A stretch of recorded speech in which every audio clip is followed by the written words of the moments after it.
Welcome sa DRS 2.0. Fresh at nagbabagang happenings bang hanap mo? Mga padabarkads man yan o mga trending topics? Pwes, sagutin natin yan.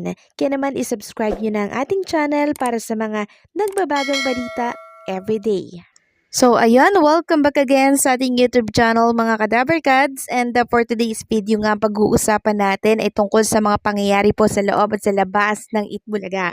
So siguro nagtataka po kayo no kung bakit live na live ang Itbulaga ngayong araw po ng Lunes. Yan kasi ang katanungan po ng maraming mga Dabarkads natin na binigla po ng Itbulaga, kasi nga po ang pagkakaalam nila Miyerkules nagla-live ang Itbulaga, pero ngayong araw ng Lunes, grabe live na live sila. So merong mga nagsasabi na unang linggo po kasi sa buwan ng Enero ngayong 2025 kaya nag-live ang Itbulaga. So maging ako mga Kadabarkads, nagulat din ako. Sa amin television kasi ako nanonood kanina. Tapos pagkakita ko, bakit live ang Itbulaga? Miyerkules yun live, 'di ba? Tapos ngayong Lunes, akala ko recorded pero hindi. So ibig sabihin po nito, para sa aking analysis lamang ha, wala po kasi silang nai-record or na-taping na episode para po sa linggong ito. Kaya kinakailangan talaga nilang mag-live mga Kadabarkads. Yun po ang nakikita kong mga dahilan kasi naubos na po yung mga ine-record nila nung nakaraan.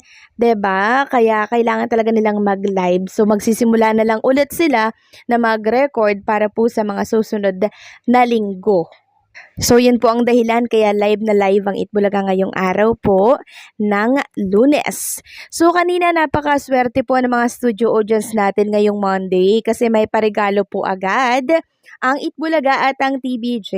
Ayan po, nasa supot po na color red or nasa bag na color red. And alam nyo po ba, dito pa lang sa Perapi, 40,000 na po agad ang napanalunan.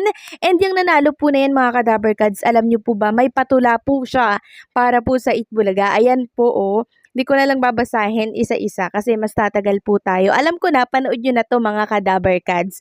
And alam nyo ba, sugod bahay mga kapatid pa lang, nakakagulat yung views. Pumalo po ng 108K.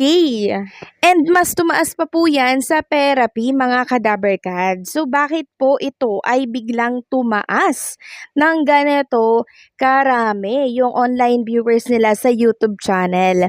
So medyo maselan po kasi yung topic dito po sa Sugod Bahay mga kapatid, mga Kadabarkads. Kaya hindi na po nila natalakay pa yung tungkol dito sa nabunot yung nangyari po sa kanya dito po ata, san ba yun? Sa Middle East. So isa po siyang biktima ng, alam niyo na po siguro yun mga Kadabarkads, tapos nabuntis siya, then umuwi po siya dito sa ating bansa. Mabuti na lamang po mga Kadabarkads dahil napakabait po ng asawa niya, tanggap niya po yung kanyang asawa na nabuntis po ng iba. Pinagsamantalahan po siya ng ibang lalaki doon po sa ibang bansa. And alam niyo po ba mga Kadabarkads, grabe si Bossing Vic Soto, paiyak na po kanina nang matutukan po siya ng camera. Sobrang naawa po dito si Bossing Vic Soto. At since ang talakayan po dito sa Sugod Bahay mga kapatid ay tungkol po sa napagsamantalahan, meron po akong mga nababasa sa comment section na yan ang mas totoo. Galing mismo sa bibig ng mismong biktima, hindi yung chismis lang ang source. Na which is ang tinutukoy po nila mga Kadabarkads ay yung tungkol doon kay Pepsi Paloma. So na open yung tungkol doon since ang usapan mga Kadabarkads ay tungkol nga po dito sa nabiktima po ng pagsasamantala. And mabuti na lamang dahil siya po ang nabunot ng Sugod Bahay mga kapatid. Deserve niya talaga na manalo mga Kadabarkads. Para nang sa ganon ay malaking tulong ito para makapagsimula po siya, 'di ba, ng kanilang pamilya ng small business. Palaguin lang po nila para hindi na po siya mag-abroad. So binigyan po siya ni Bossing Vic Soto ng tumataginting na 65,000 pesos plus mga regalo. And habang ini-interview po siya ng mga Dabarkads natin dyan, pumalo po ng 108K yung online viewers ng YouTube channel po. during sugod bahay mga kapatid. And si Jose Manalo na din po yung tumanggi na wag na pong pag-usapan yung tungkol dyan kasi sensitibo po sa mga nanonood. Samantalang pag-usapan naman natin ang bagong-bagong segment ng Itbulaga para po dito sa sugod bahay na itong Mr. 2025 Pogi po ng taon. Grabe, ang dami po talagang napasaya at napahalakhak dito po sa dalawang nagpakitang gilas. No, buena manong buena mano. Grabe, nakakatuwa talaga. Unang sabak pa lang netong si Jason ba yun? Basta kamukha po siya ng isang artista din, ano? And ang dami po nagagalingan nga sa kanya kasi yung mukha niya, tas yung ipin niya, very kwela po talaga. Pang-comedian talaga yung kanyang datingan.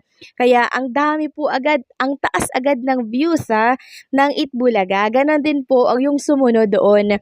Nag-magician naman siya, no? Sabi nga po ng iba, medyo nakulangan sila. Pero alam nyo po, pinagtay sila ng Itbulaga. Parehas po silang nanalo since buena mano sila dito po sa bagong segment ng Itbulaga. Mr. 2025 Pogi ng taon. Grabe, ang dami pong nag-enjoy kanina sa Itbulaga dito sa bagong segment nila.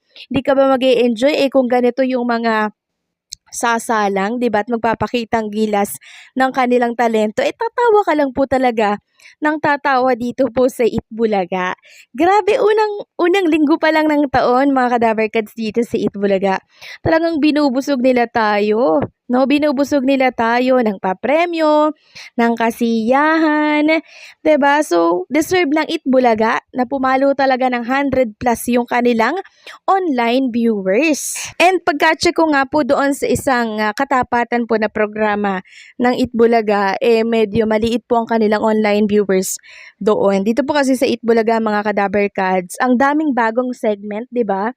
Yung The Clones, tapos ito, Mr. 2025 Pogi ng taon. Then, ang alam ko pa mga Kadaver Cats, mas marami pa pong segment ang ilalagay dito ng Itbulaga ngayong 2025. Talagang paghuhusayan at pagagandihin po nila ang kanilang programa. Samantalang kinaaliwan naman po ng mga Dabar Cats natin itong pinost ng TBJ na page tungkol po ito sa Jowa Pao, na kung saan pag ang Jowa Pao daw ay naging player ng Squid Game, ganito daw yung magiging itsura po nila, no? Kaitsura nga nila, no? Ang galing. Samantalang itong newlyweds naman natin, ang si Jose and Mergin Manalo ay spotted na sweet dito po sa yate. Ayan po mga Kadaver Cats. So, siguro party po ito ng birthday celebration po ni Aldrin. And nito nga lang pong kahapon ay nagkaroon sila ng dinner dyan sa yate. Ayan, no? Happy po silang pamilya and nakakatuwa lang nang makita na sobrang saya po ni Jose Manalo kasama po ang kanyang mga anak and syempre yung kanyang asawa. So hanggang dito na lamang po ang update natin mga Kadaver Cats and salamat po sa panonood. Huwag kalimutang mag-like, share, comment at mag-subscribe.